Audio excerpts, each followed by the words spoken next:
अच्छा ये भी देखते थे, एक आदमी आया मोहसिन काकोरवी, बहुत बड़ा शायर, कसीदा मेराजिया लिख कर गया।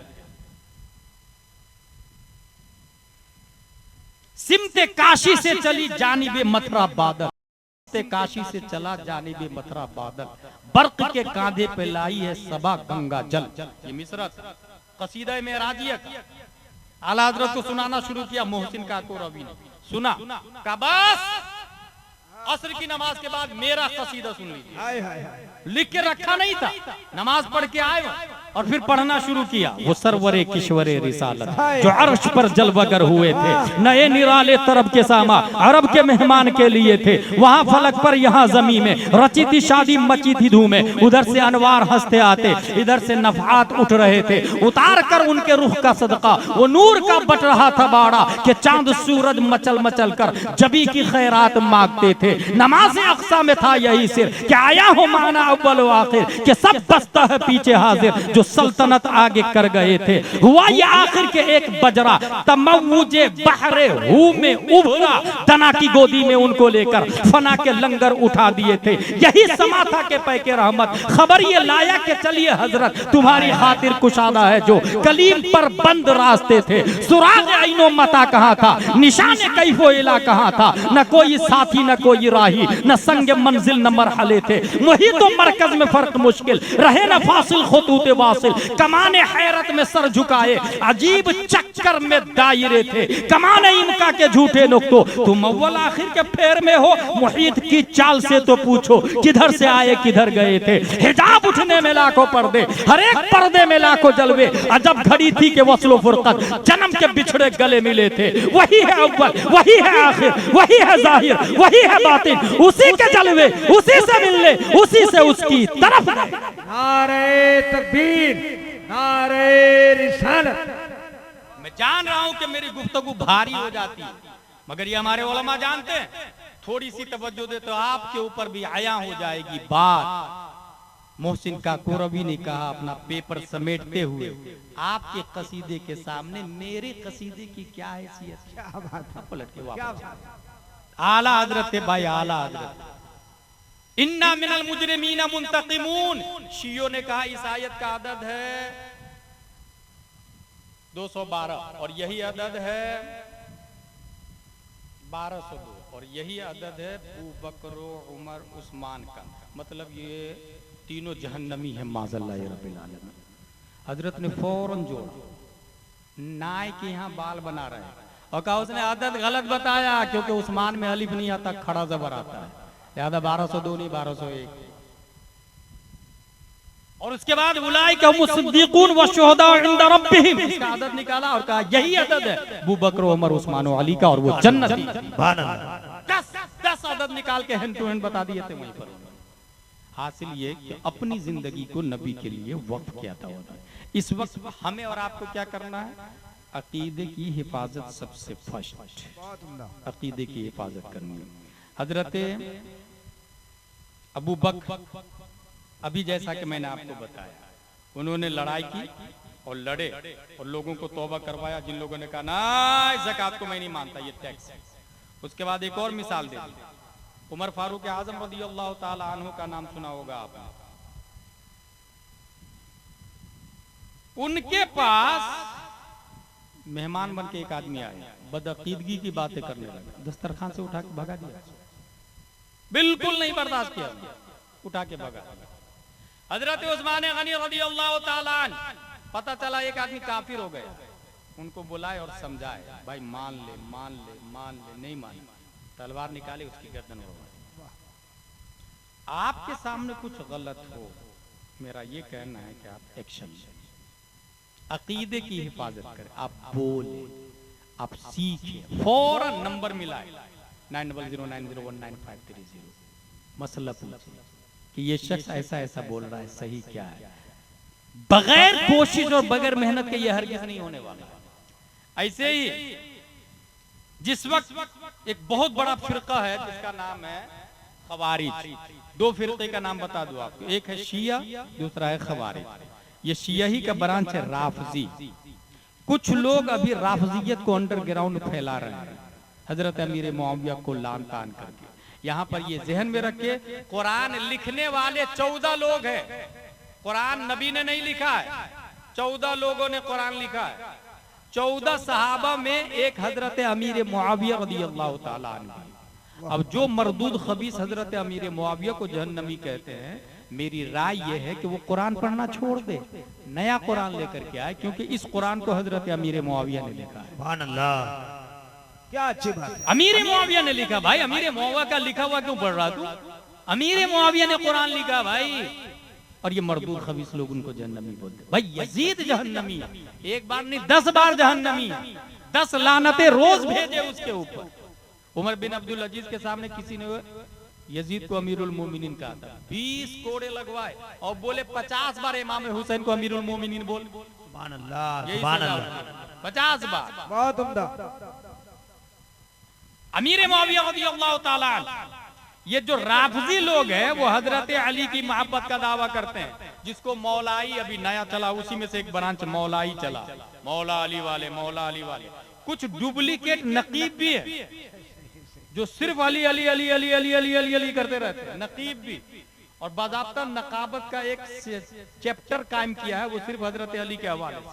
मैंने 5 साल पहले कहा था कि जिस जलसे में हजरत अली का जिक्र हो, अबू बकर, उमर, उस्मान के बगैर, क्या कहने, वो गैर शऊरी तौर से अहले तशय्यो को प्रमोट करता है।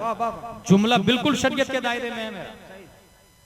गैर शऊरी तौर से अहले तशय्यो को प्रमोट करता है, ये आपको पता भी नहीं चलेगा। आज नेट पर जाके देखे, हजरत अली के हवाले से 99% उनकी तारीफ में शिया कलाम कर रहा है, मन गढ़ंत बातें डाल के रखा हुआ, मन गढ़ंत बात। इसलिए कब आपका ईमान, और यही शिया लोग हैं जो हजरत अली को काफिर भी बोलते हैं, माज़अल्लाह। वो ये कहते हैं कि अपने हक का मुतालबा क्यों नहीं किया, इसलिए वो भी काफिर हो गए, माज़अल्लाह रब्बिल आलमीन। शिया दोनों फिरकों को अच्छे से समझ ले। हजरत अली और हजरत अमीर मुआविया की तरफ से हकम मुतय्यन हुआ कि दोनों फैसला कर देंगे, हमें मंजूर है। एक ग्रुप अलग हो गया और ये कहा कि हजरत अली हक पर, हम उन्हीं को मानेंगे, हजरत अमीर मुआविया को मानेंगे नहीं, फैसल को भी नहीं मानते, इसको भी नहीं मानते। बिल्कुल हजरत अली की मोहब्बत में फिर लिखने लगा वो कि अल्लाह की रूह है, ये नबी के बाद डायरेक्ट है ये।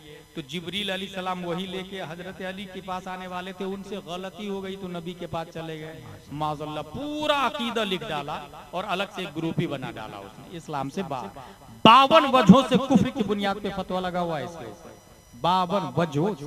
ये हमारे उलमा जानते, फतवा रज़विया शरीफ के अंदर भी मौजूद। ये कौन लोग हैं?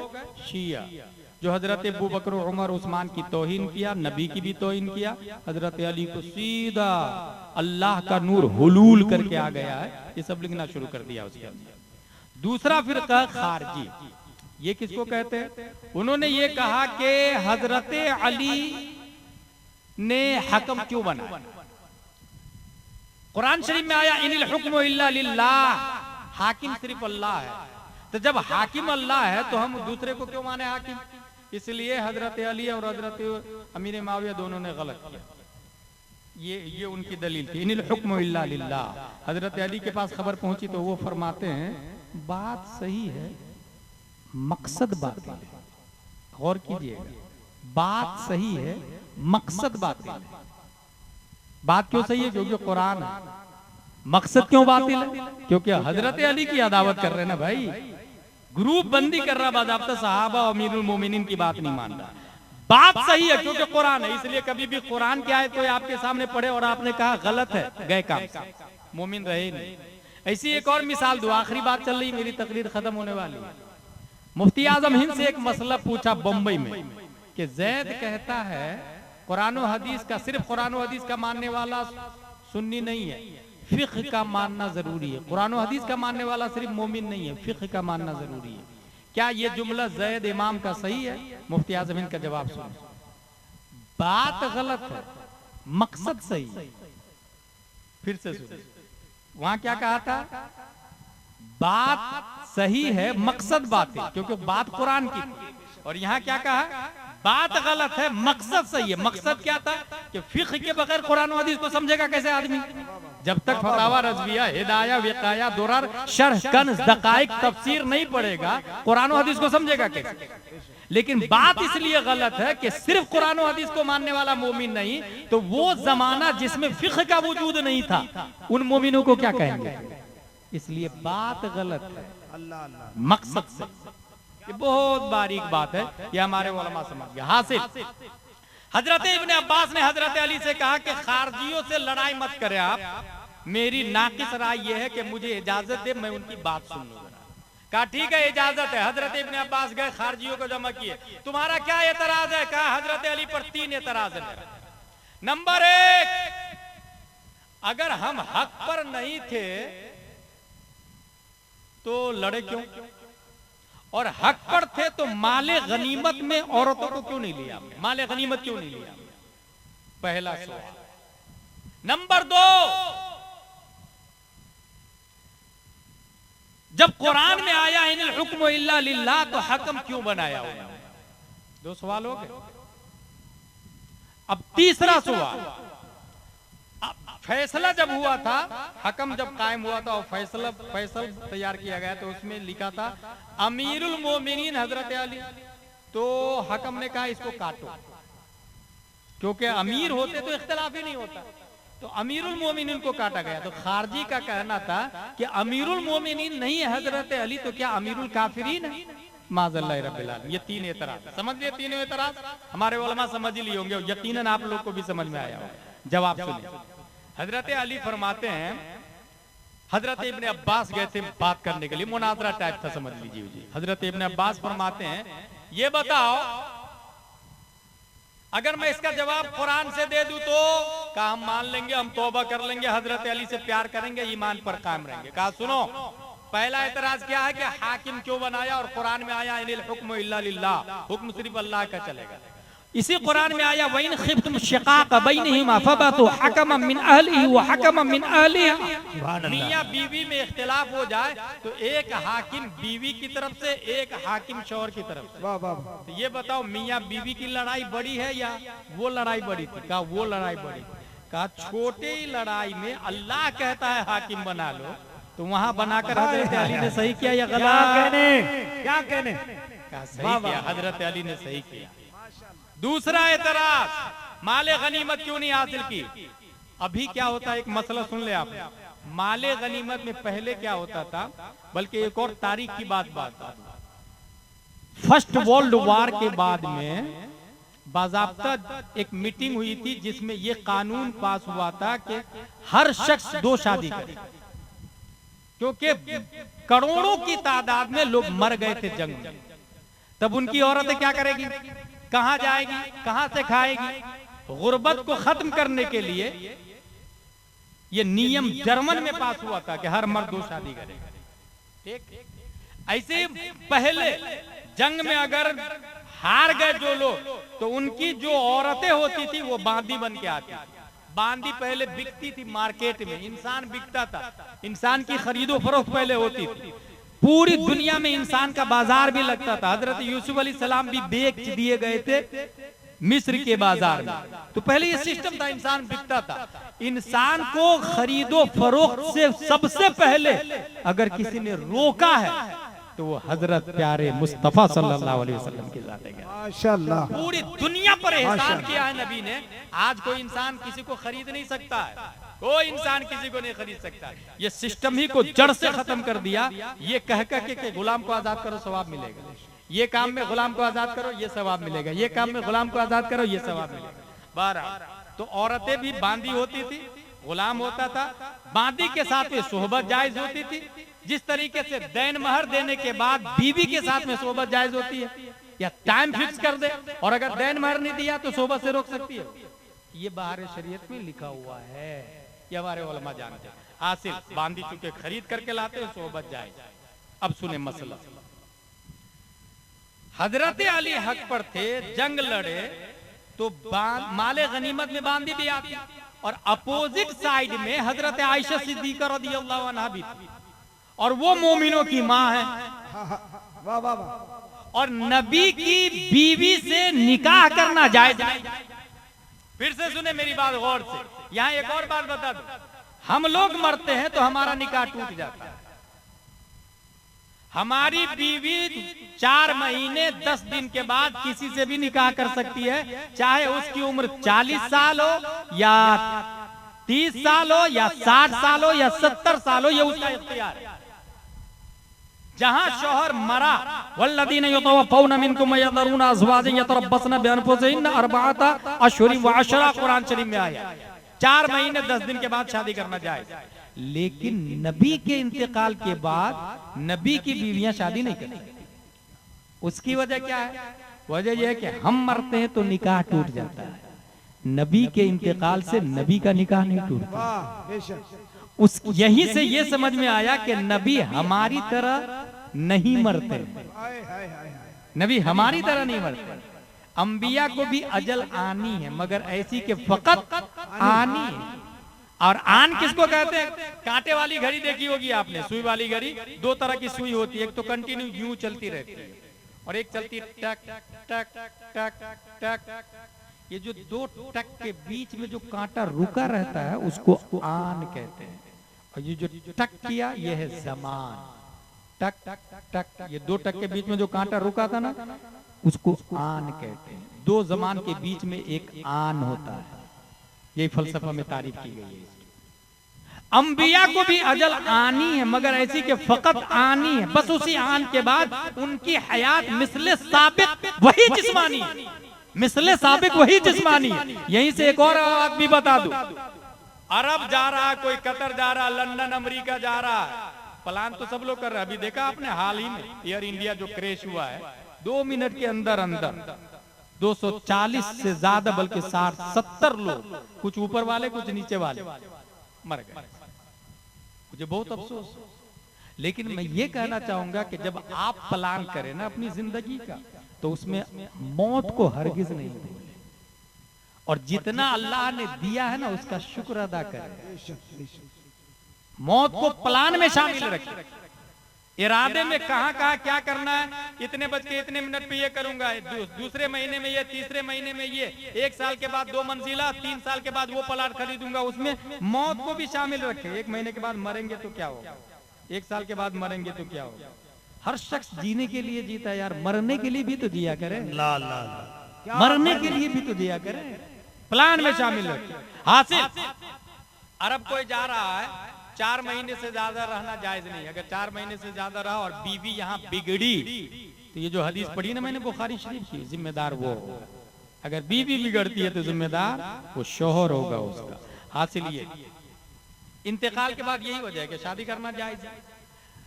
आला हजरत ने फतवा रज़विया में ये लिखा है कि अज़वाजे मुतहरात नबी की कब्र में पेश की जाती है। इस पर देवबंदी ने बहुत ज्यादा वावेला मचाया। तोबा तोबा तोबा, कितनी गंदी बात लिख दी, कितनी गंदी बात लिख दी। अब आप लोग ईमानदारी से बताएं, बीवी के साथ में सोना ये शान की बात है या ऐब की बात है? शान की बात है कि ऐब की बात है? भाई अगर कोई नहीं सोगा तो समाज मिल के मारेगा कि शादी करके नहीं सो रहा। बीवी के साथ में सोना शान की बात है, ऐब की बात नहीं है। मरने के बाद जन्नत में हूर मिलेगी, हूर का मिलना ये शान की बात है या ऐब की बात है? शान की बात। मरने के बाद जन्नत में दुनिया की बीवी हूर से ज्यादा खूबसूरत बना के पेश की जाए। क्या कहने? तो दुनिया की बीवी के साथ जन्नत में सोना ये शान की बात है या ऐब की बात है? यकीनन शान की बात। अब सुने, जन्नत में बीवी के साथ सोना शान की बात है, ये समझ में आ गया तो बुखारी शरीफ के अंदर आया, माँ बैना बैती व मिंबरी रौज़तुम मिन रियाज़िल जन्नह, मेरे घर और मिंबर के दरमियान जो जगह है जहाँ प्यारे मुस्तफा मदफन दफन है, वो जगह जन्नत की क्यारियों में से एक क्यारी है। और काजी अयाज ने शिफा शरीफ में लिखा, अन्नहा तिलकल बुक़ा सतकूनु बिआई वो इसलिए नबी ने कहा कि वो जगह मैदाने महशर के बाद जन्नत के बागों में से एक बाग बेआई नहीं वो जगह बन जाएगी। इसका मतलब यह है कि हम मरने के बाद जन्नत में जाएंगे, मगर मुस्तफा आज ही से जन्नत में है। और जब नबी आज से जन्नत में है तो जन्नत में बीवी का पेश होना और बीवी के साथ में रहना यह ऐब की नहीं, शान की बात है। शान की वो तुम्हारे नबी है जो मर के मिट्टी में मिल गए। हमारे नबी कल भी जिंदा थे, आज भी जिंदा क़यामत तक जिंदा रहेंगे। नारे तकबीर, नारे रिसालत। माशाअल्लाह। लिहाजा नबी की बीवी से निकाह जायज नहीं। हजरत आयशा अपोजिट साइड में थी हजरत अली के। अब अगर बांदी बनाए जाते तो क्या ये जायज होता? हरगिज नहीं। कुरान शरीफ में आया हुन्ना उम्माहातुकुम, मोमिनों की माँ है। तो कोई माँ से निकाह करेगा? कहा नहीं। फिर हजरत अली ने सही किया या गलत? कहा सही किया, कुरान शरीफ के हिसाब से किया ना। अब तीसरा एतराज कौन सा था? पलामवी साहब ध्यान से नहीं सुनना मेरी तकरीर। आप जो हजरत आपकी तरफ। तीनों सवाल पूछूंगा मैं इंशाअल्लाह बाद में। तीसरा सवाल ये था कि अमीरुल मोमिनीन को काट दिया आपने तो क्या अमीरुल काफिरीन है? खारजियों का एतराज। अमीरुल मोमिनीन नहीं है तो क्या अमीरुल काफिरीन है? हजरत इब्ने अब्बास जवाब देते हैं, बताओ सुलह हुदैबिया है, कुफारे मक्का ने कहा जब सुलहनामा तैयार किया जाता, ये सुलहनामा मोहम्मदुर रसूलुल्लाह की तरफ से कहा नहीं, मैं रसूलुल्लाह मानता तो इख्तिलाफ थोड़ी होता। रसूलुल्लाह को काटो, मोहम्मद बिन अब्दुल्लाह लिखो। हुजूर सल्लल्लाहु अलैहि वसल्लम ने काट दिया। अब हजरत इब्ने अब्बास फरमाते हैं रसूलुल्लाह ज्यादा अफजल है या अमीरुल मोमिनीन ज्यादा अफजल है? रसूलुल्लाह ज्यादा अफजल है या अमीरुल मोमिनीन ज्यादा अफजल है? कहा रसूलुल्लाह ज्यादा अफजल है। सुलह के लिए जब उसको हटा दिया गया तो सुलह के लिए अमीरुल मोमिनीन हटाया, सही किया या गलत? ये जवाब सुन के 6000 खारजी में से 3000 खारजियों ने फौरन तौबा कर लिया, फौरन तौबा कर लिया। हासिल ये अपने अकीदे की हिफाजत करें। अजमेर का राफजी भी बोल रहा है अमीर मुआविया जहन्नमी है। आपके सामने आएगा उसका पीर, आप कहे भाई ये सहाबा किराम जन्नती होते,